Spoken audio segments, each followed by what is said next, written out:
Last week I collected $340 in premium on a single options trade. I didn't buy anything. I didn't sell anything I own. I put up $4,700 as collateral and got paid $340 to wait. In 28 days, either the stock is assigned to me at a price I already wanted to pay, or I keep the $340 and do it again. That's cash secured puts.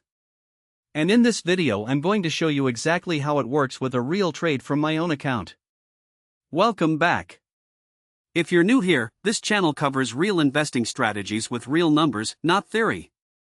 Today is a full beginner's guide to selling cash secured puts. We're going to cover what it actually is, walk through a live trade from start to finish, talk about what happens when it goes wrong, and give you the practical steps to start. By the end you'll understand this strategy well enough to paper trade it, and you'll understand whether it belongs in your portfolio at all. One important note up front: options involve risk. Selling puts means you're obligated to buy shares of a stock you may not want to own at a loss. I'll show you how to manage that, but this is not a zero-risk strategy. A put option is a contract that gives the buyer the right to sell a stock at a specific price before a specific date. When you sell a put, you're on the other side of that contract. You're taking on the obligation to buy 100 shares at that price if the buyer exercises their option. Here's why that can be a good deal. Imagine a stock is trading at $50. You'd happily buy 100 shares at $47, that's a price you think is attractive. Instead of just placing a limit order at $47 and waiting, you sell a put with a $47 strike price expiring in 30 days. The buyer pays you $1.50 per share, $150 total per contract, for the right to sell you shares at $47. Two things can happen. First, the stock stays above $47. The put expires worthless. You keep the $150 and did nothing. Second, the stock falls below $47.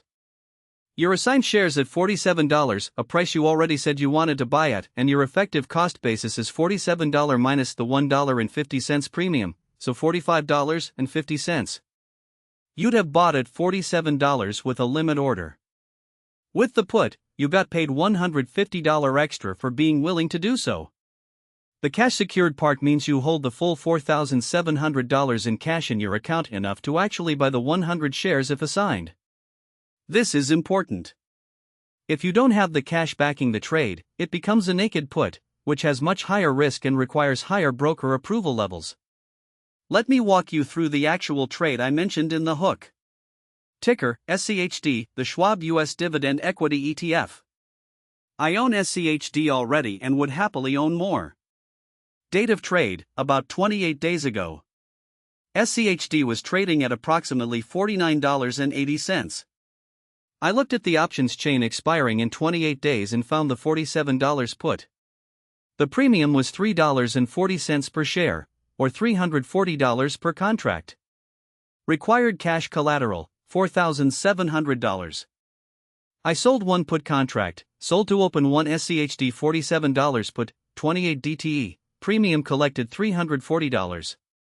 The implied volatility at the time was elevated, around 22% annualized for SCHD, which is high for a dividend ETF, meaning options were relatively expensive.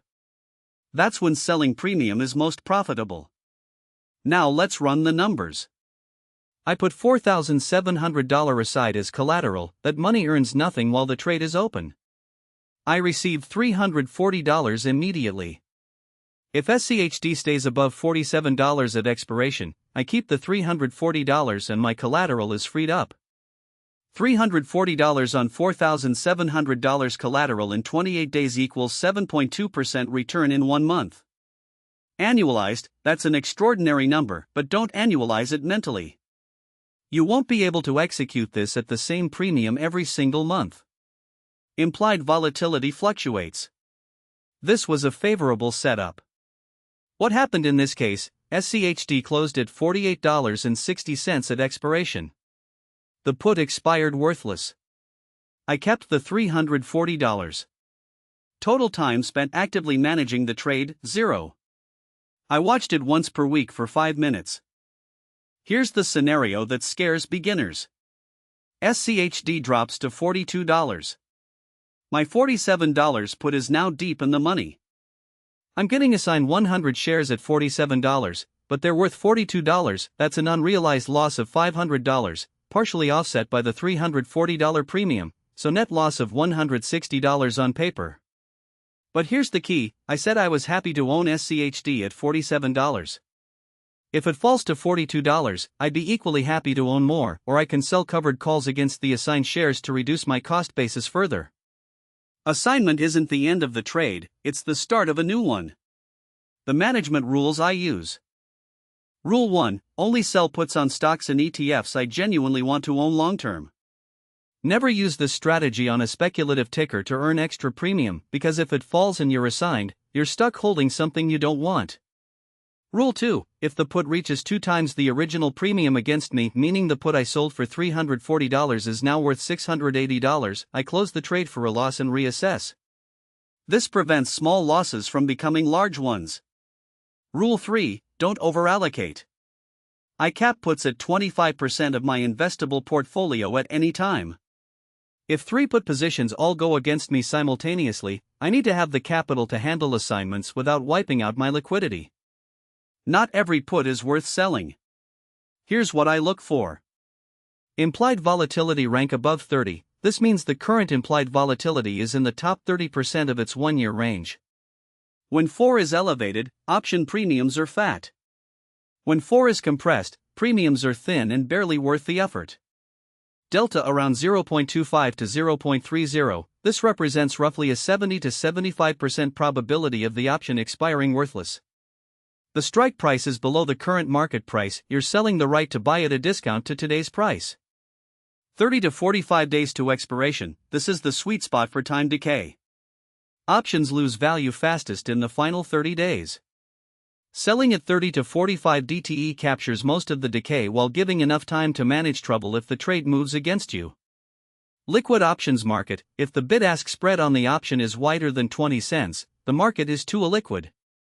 You'll lose too much value entering and exiting. The best underlyings for this strategy, ETFs like SPY, QQQ, SCHD, XLF, large cap stocks with liquid options like AAPL, MSFT, AMZ, and anything in the NASDAQ 100 with high option volume. Avoid low volume small cap stocks. To sell cash secured puts, you need options approval level 1 or 2 at most brokers.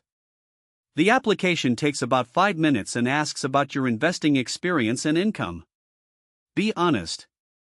Best brokers for this strategy: tastytrade, built specifically for options traders, lowest commissions, $1 per contract to open, free to close, excellent education resources. Webull, zero commission on options, good interface for beginners. Interactive Brokers, lowest margin rates if you ever scale up, excellent for serious traders. Minimum account size to make it practical, I'd say $5,000 minimum to trade 1 contract at a time on affordable tickers. Below that, commissions are a meaningful percentage of your premium income. First trade recommendation: sell a cash secured put on an ETF you already own, QQQ or SPY, 1 to 2 strikes below current price, 30 to 45 days out. Use the options chain to find a strike with roughly 0.25 delta. See what premium you receive. Calculate the annualized yield. If you're comfortable with the risk scenario, paper trade it first for 1 full cycle. Cash secured puts are not passive income, they require active monitoring and decision making. But for the investor who wants to generate income from their portfolio beyond dividends, they're a genuinely useful tool. The key discipline: only use it on things you want to own, and size positions conservatively. tastytrade and Webull links are both in the description. tastytrade offers a $100 bonus when you fund a new account with $2,000 or more. The full options chain analysis spreadsheet I use is also linked below. Subscribe for 2 videos a day on real finance topics. Leave a comment: have you ever sold a put before, or does this still feel too complicated? Let me know where you're at.